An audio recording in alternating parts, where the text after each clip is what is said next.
دننه اور شي سړی، دننه اور شي سړی چې د پیغور شي سړی، بیا یې څوک نه خوښوي، بیا یې څوک نه خوښوي چې لږ شان سپور شي سړی، بغیر د مینې نه خو هر څه په زور شي سړی، بغیر د مینې نه خو هر څه په زور شي سړی،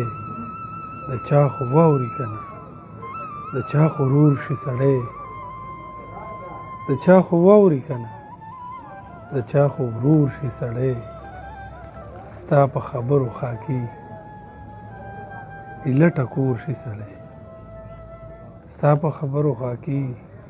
ایله کور شي سړی، دننه اور شي سړی چې د پیغور شي سړی.